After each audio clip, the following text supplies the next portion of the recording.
MS-ൻ്റെ കുറിപ്പുകളിലേക്ക് സ്വാഗതം. ഇന്ത്യ സഖ്യത്തിൻ്റെ വിജയം എന്നാണ് ഈ കുറിപ്പിന് ഞാൻ പേരിടുന്നത്. നരേന്ദ്രമോദിയുടെ പരാജയം എന്നതിൽ ഉപരി ഞാൻ ഇഷ്ടപ്പെടുന്നത് ഇന്ത്യ സഖ്യത്തിൻ്റെ വിജയം എന്നാണ്. 2014 നരേന്ദ്രമോദിയുടെ സർക്കാർ ആദ്യമായി അധികാരത്തിൽ വന്നത്. അത് ഒരു 1.5 വരവായിരുന്നു. സകല പ്രതിപക്ഷ പാർട്ടികളെയും തലങ്ങും വിലങ്ങും വെട്ടിമുറിച്ചു. ആ സർക്കാർ സകല പ്രതിപക്ഷ പാർട്ടികളിൽ നിന്നും ആളുകളെ BJPയിലേക്ക് മാറ്റി. അപ്പോഴും അതിൽ പെടാതെ പോയവർ ആണ് ഇടതുപക്ഷക്കാർ. അവർക്ക് ജനങ്ങളോടുള്ള ആദരവും പ്രതിപക്ഷതയും എല്ലാ കാലത്തും ഉണ്ട്. ഇത് ഏറ്റവും കൂടുതൽ നാശനഷ്ടം വരുത്തിയത് കോൺഗ്രസിനായിരുന്നു.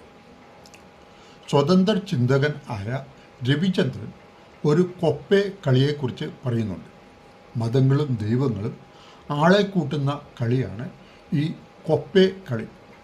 കോ എന്ന് വെച്ചാൽ കൊതിപ്പിക്കുന്ന എന്നാണ് അർത്ഥം. ദൈവവും മതങ്ങളും പാവങ്ങളെ ഇത് തരാം, സ്വർഗത്തിൽ പോവും, അവിടെ അതുണ്ട് ഇതുണ്ട് എന്നൊക്കെ പറഞ്ഞിട്ട് കൊതിപ്പിക്കുന്നു. എന്നിട്ടും അതിലും വീഴാത്തവരെ പേ എന്ന പരിപാടി എടുക്കുന്നു. പേ എന്ന് പറഞ്ഞാൽ പേടിപ്പിക്കുക എന്നാണ് അർത്ഥം. ദൈവം ചെകുത്താനെ വിട്ട് അല്ലെങ്കിൽ നരകത്തിലെ എണ്ണയിലിട്ട് വറക്കും എന്ന് പറഞ്ഞ് പീഡിപ്പിക്കുന്നു. മോഡി ഗവൺമെൻറ് ആദ്യം സ്ഥാനമാനങ്ങൾ നൽകും, കോടിക്കണക്കിന് രൂപ നൽകും. എന്നിട്ടും ഇടഞ്ഞു നിൽക്കുന്നവരെ ED, CBI ഒക്കെ ഉപയോഗിച്ച് ഭീഷണിപ്പെടുത്തും. ഇത് നമ്മുടെ പ്രതിപക്ഷക്കാർക്ക് വളരെയേറെ പരുക്കുകൾ ഉണ്ടാക്കി. ഇതിൻ്റെ ഫലമായിട്ടാണ് 2024 തെരഞ്ഞെടുപ്പ് മുന്നിൽ കണ്ട് ഇന്ത്യ സഖ്യം രൂപീകരിച്ചത്. ഇന്ത്യൻ രാഷ്ട്രീയത്തെ നിർണായകമായ ഒരു സ്റ്റെപ്പ് എന്ന രീതിയിലാണ് ഈ ഇന്ത്യ സഖ്യത്തിൻ്റെ രൂപീകരണം. ഇന്ത്യ സഖ്യം എന്ന് പറയുമ്പോൾ അതിൽ ഇന്ത്യ എന്ന് പറയുന്നത് India national development innovative alliance എന്നാണ് അർത്ഥം.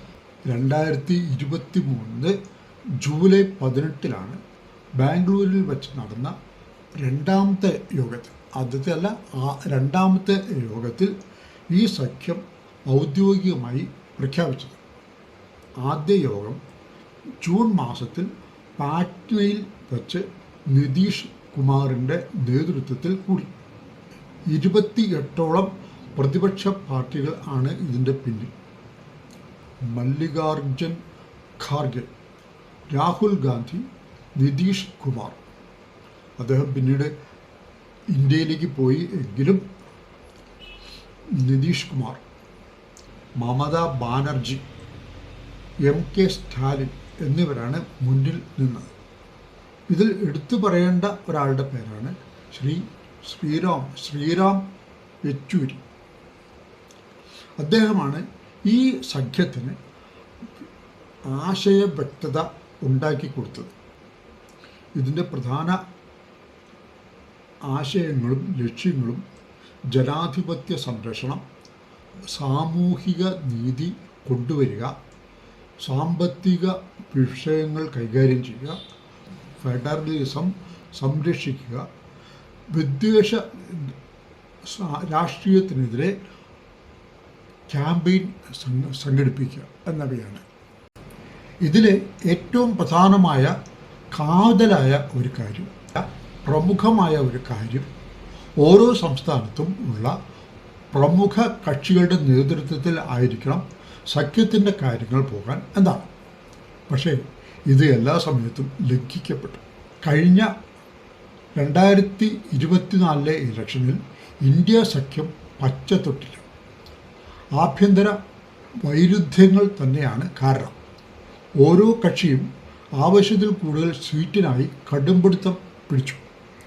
മധ്യപ്രദേശ്, ബീഹാർ സംസ്ഥാനങ്ങളിൽ ഭരണം കിട്ടാനുള്ള വഴി അവർ തന്നെ അടച്ചു.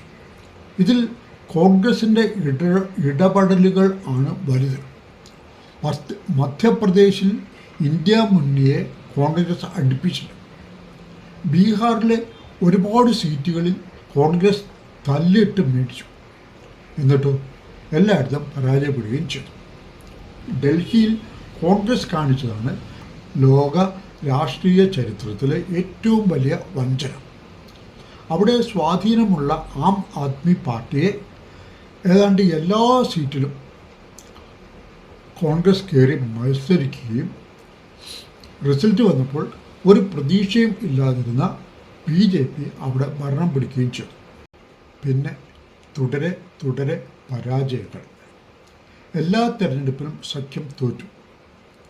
ഇങ്ങനെ ഒരു സഖ്യം എന്ന് തന്നെ ആലോചിക്കാൻ തുടങ്ങിയ കാലം, ഇതിൻ്റെ ആവശ്യമേ ഇല്ല എന്ന് എല്ലാവരും ചിന്തിക്കാൻ തുടങ്ങിയ കാലം.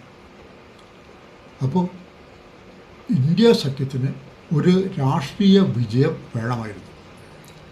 അപ്പോഴാണ് നമ്മുടെ മോഡി ഒരു രാഷ്ട്രീയ അഭ്യാസവുമായി വരുന്നത്. സ്ത്രീകളുടെ സീറ്റ് പാർലമെൻറ്റിൽ വർദ്ധിപ്പിക്കാൻ ഒരുങ്ങി മോഡി. നല്ല കാര്യം. പക്ഷേ അതിനുവേണ്ടി പാർലമെൻറ്റിലെ എല്ലാ സീറ്റും, മൊത്തം സീറ്റും വർദ്ധിപ്പിക്കാൻ മോഡി ഗവൺമെൻറ് തീരുമാനിച്ചു. അത് സ്ത്രീകളുടെ ചെലവിൽ ഇന്ത്യ രാജ്യം BJPക്ക് സ്ഥിരമായി ഭരിക്കാനുള്ള വഴിയാണെന്ന് എല്ലാവർക്കും മനസ്സിലായി. അതിനെ അവർ ഒന്നു ചേർന്ന് പരാജയപ്പെടുത്തി. അത് മോഡിക്ക്, അമിത്ഷായ്ക്ക് ഒക്കെ നെറുകയിൽ കിട്ടിയ ഒരു അടിയായിരുന്നു. മോഡി നാടുനീളെ ഇന്ത്യ സഖ്യത്തിന് തെറി പറഞ്ഞ് നടന്നു. പക്ഷെ അതല്ല പ്രശ്നം. ഈ വിജയം നമ്മുടെ പ്രതിപക്ഷ കക്ഷികൾക്ക് വലിയൊരു ഉത്തേജനം ആയിരുന്നു. ഇനി അവരുടെ കാലമാണ്. നോക്കൂ, ചീഫ് ഇലക്ടറൽ ഓഫീസറെ മാറ്റാൻ വീണ്ടും നോട്ടീസ് കൊടുത്തിരിക്കുന്നു ഇന്ത്യ സഖ്യം. ഒരു പ്രാവശ്യം നോട്ടീസ് കൊടുത്തിട്ടും കാരണം പറയാതെ തള്ളിയതാണ്. ഒന്നിച്ചു നിന്നാൽ പലതും നേടാം എന്നവർ മനസ്സിലാക്കി. ആനത്തഴമ്പ് ഉള്ള കോൺഗ്രസ് തഴമ്പുകൊണ്ട് പതുക്കുകയാണെങ്കിലും അവരും ലൈനിലേക്ക് വരുന്നുണ്ട്. അതുകൊണ്ടാണ് പാർലമെൻറ്റിൽ മോഡി തോറ്റതിനേക്കാൾ ഉപരി ഇത് ഇന്ത്യ സഖ്യത്തിൻ്റെ വിജയമാണെന്ന് ഞാൻ പറയുന്നത്. വീണ്ടും മറ്റൊരു വീഡിയോയിൽ കാണാം.